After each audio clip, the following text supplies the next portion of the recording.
नमस्कार, आप देख रहे हैं अपना मध्य प्रदेश में। हूं आपके साथ शिल्पा तोमर। मध्य प्रदेश में आसमान से बरसी आफत की बारिश से हुई तबाही के बाद बाढ़ पीड़ितों को मिलने वाली राहत को लेकर पक्ष और विपक्ष के बीच सियासत शुरू हो गई है। यहां ग्वालियर चंबल अंचल में बाढ़ से काफी नुकसान पहुंचा है। दतिया में भी यह आफत तकरीबन 36 गांव पर टूटी है। दतिया की तहसील सेवड़ा बाढ़ से अधिक प्रभावित है और बाढ़ पीड़ितों को राहत पहुंचाने के लिए शिवराज सरकार ने अपने खजाने खोल दिए। तो वहीं विपक्ष में बैठी कांग्रेस ने शिवराज सरकार के द्वारा दी जा रही राहत को मामूली बताते हुए बाढ़ पीड़ितों के साथ छल करने का भी आरोप लगाया।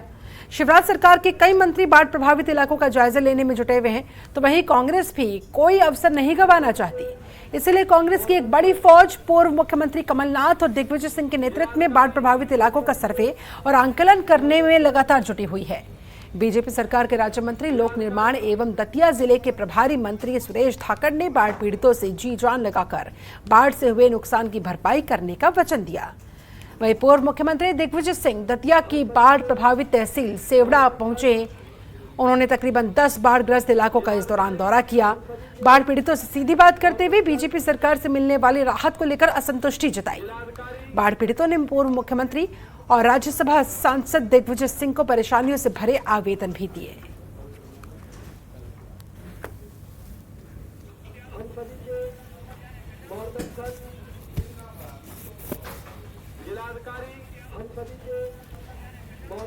प्रदीप गोयल हमारे साथ संवाददाता फोन लाइन पर जुड़ चुके हैं। प्रदीप, आसमान से बरसी इस आफत पर भी सियासत, पक्ष और विपक्ष यहां पर बस अपने अपने पॉइंट्स बनाने में लगे हुए, लोगों की किसी को कोई चिंता नहीं।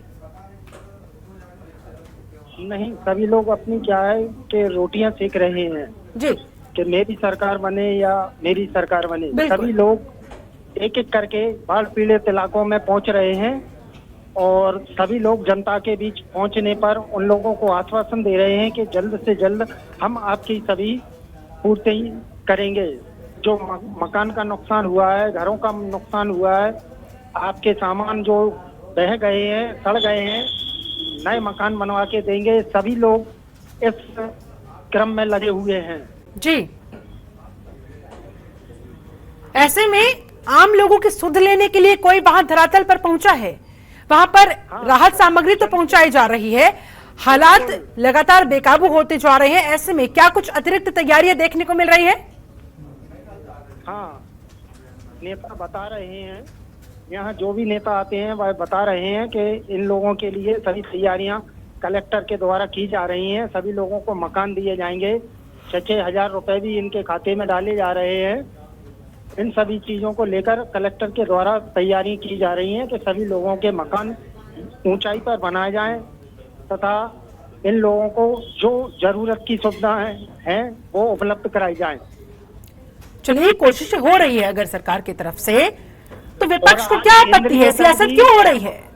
सूचना के अनुसार आज केंद्रीय दल भी इन सभी बाढ़ पीड़ित इलाकों में पहुंचा है। प्रदीप, विपक्ष को फिर आपत्ति किस बात पर हो रही है? सियासत क्यों हावी है? विपक्ष तो क्या है कि अपनी रोटियां सेकने में लगा हुआ है। कंटिन्यू उनके कार्यकर्ता जबकि बाढ़ पीड़ित इलाकों में नहीं जा रहे हैं, जनसेवक और भाजपा के लोग ही इन सब चीजों के लिए वहां प्रत्येक गांव में जा रहे हैं। बसें वगैरह लेकर उन लोगों को सहायता राशि भी दे रहे हैं, भोजन वगैरह। गृह मंत्री कंटिन्यू जब भी दतिया आते हैं तो वो उन बाढ़ पीड़ित इलाकों में जाते हैं और लोगों को सांत्वना देते हैं जल्द से जल्द लोगों की भरपाई करने के लिए। फिलहाल पक्ष और विपक्ष से यही उम्मीद की जा सकती है कि कम से कम अभी तो राजनीति ना करे, अभी तो सियासत ना करे। बहुत बहुत शुक्रिया आपका प्रदीप गोयल इस पूरी बातचीत के लिए, जानकारी के लिए।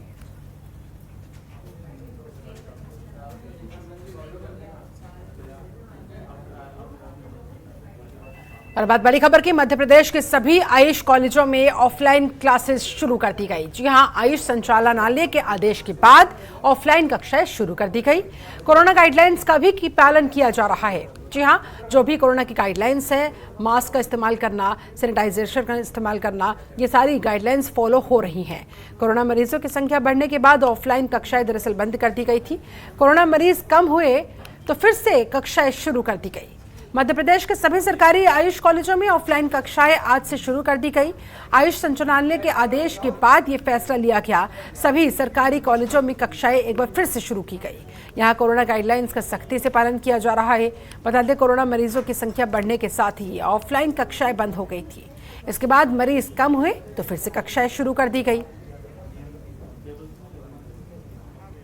कक्षाएं तो शुरू कर दी गई, लेकिन सभी टीचर्स को भी और स्टूडेंट्स को भी ये सख्त निर्देश है कि कोरोना गाइडलाइंस का पालन हर हाल में करना होगा। सोशल डिस्टेंसिंग, सैनिटाइजर, मास्क, इन तमाम चीज़ों का इस्तेमाल करना होगा। इन तमाम गाइडलाइंस को फॉलो करना होगा।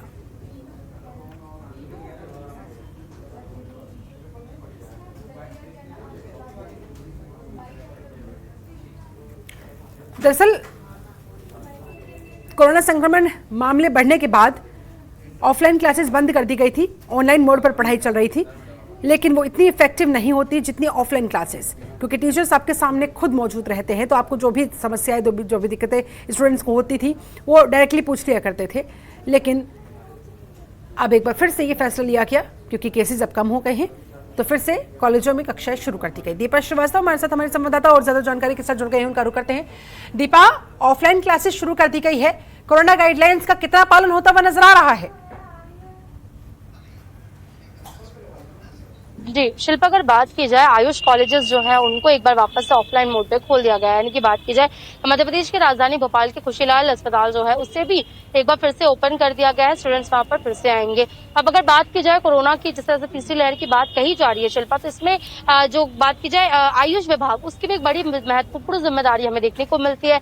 जिस तरह से हमने देखा था कोरोना जो चूरन है वो बनाया गया था, जिससे कि काफी ज्यादा लोगों का क्योर किया गया था। केवल चूरन के माध्यम से कई कोरोना पेशेंट जो है ठीक किया गया था। इसी के साथ बच्चों की इम्यूनिटी को बढ़ाने के लिए भी लगातार प्रयास किया जा रहा है, किस तरह से उससे बढ़ाया जाए। उसमें कहीं ना कहीं जो जूनियर डॉक्टर्स हैं, यानी कि जो जूनियर स्टूडेंट्स अब आएंगे आयुष विभाग में, उनकी भी एक महत्वपूर्ण जिम्मेदारी होती है। कहीं ना कहीं प्रैक्टिकल नॉलेज जो है वो तो उन्हें मिलता ही है, लेकिन कहीं ना कहीं अगर बात की जाए किस तरह से जो प्रोडक्शन है उसे किस तरह से हाई लेवल पे किया जा सकता है, उसके लिए भी उनकी एक बड़ी जिम्मेदारी होती है। तो आज से जहां पर हम देख पा रहे हैं कि एक बार फिर से पूरे प्रदेश भर के जो आयुष जो कॉलेजेस है उन्हें खोल दिया गया, तो निश्चित तौर पर ये बात तय मानी जा सकती है कि आगे आने वाले वक्त में तीसरी लहर की तैयारियां जो है वो और ज्यादा तेज हो जाएंगी। और आयुष विभाग की जो एक महत्वपूर्ण जिम्मेदारी होती है उसे लंबे समय के बाद स्टूडेंट्स जब ऑफलाइन क्लासेस को लेने के लिए वहां पर पहुंचे, कितने उत्साहित दिखाई दिए और कितने सतर्क नजर आए?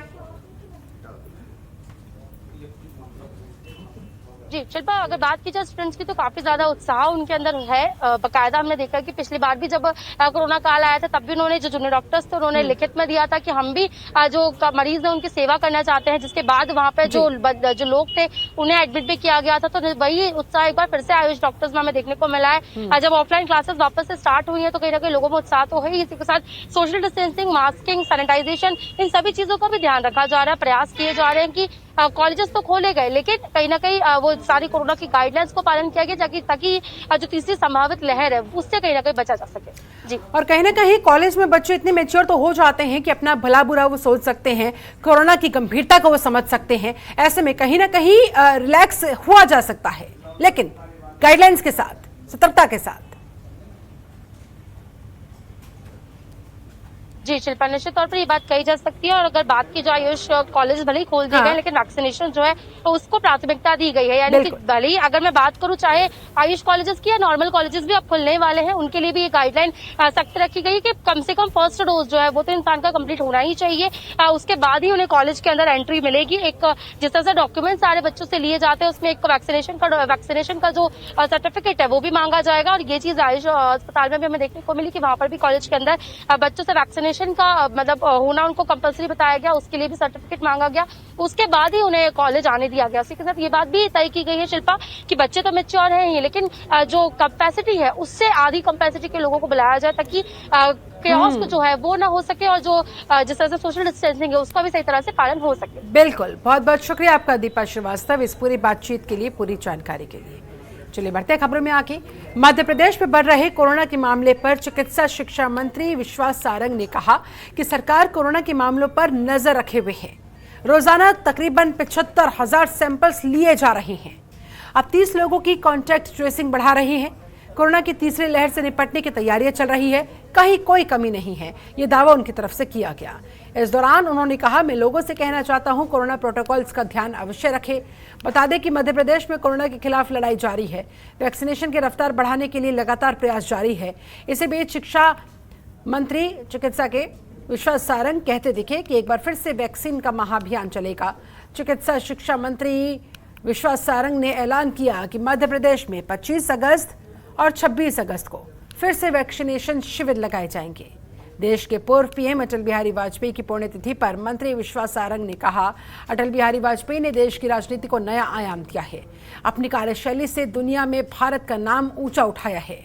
परमाणु के साथ देश की शक्ति बढ़ाई है, देश का मान सम्मान बढ़ाने का काम किया है। आज सभी श्रद्धांजलि दे रहे हैं। आगे मंत्री विश्वास सारंग ने बीजेपी की जन आशीर्वाद यात्रा पर भी बोला।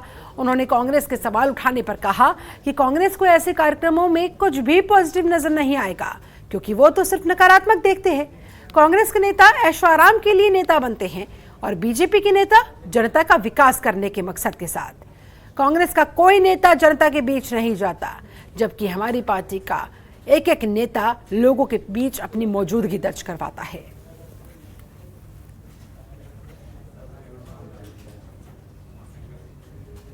कोरोना के टेस्ट में कोई कमी नहीं की गई है।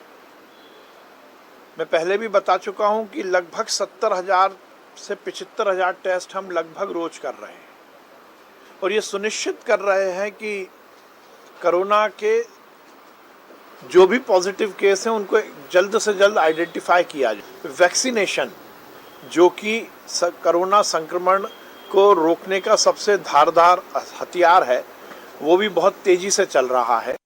पंडित अटल बिहारी वाजपेयी जी भारत रत्न और इस देश के जो यशस्वी प्रधानमंत्री रहे हैं, उनकी पुण्यतिथि है। निश्चित रूप से अटल बिहारी वाजपेयी जी ने देश की राजनीति को एक नया स्थान दिया, एक नई ऊंचाइयों तक इस देश की राजनीति को पहुंचाने का काम किया। इस देश में उन्होंने शुचिता की और सुशासन की राजनीति को आगे बढ़ाया। खबरों के निष्पक्ष विश्लेषण के लिए सब्सक्राइब करें Jantantra TV and press the bell icon. Never miss any update.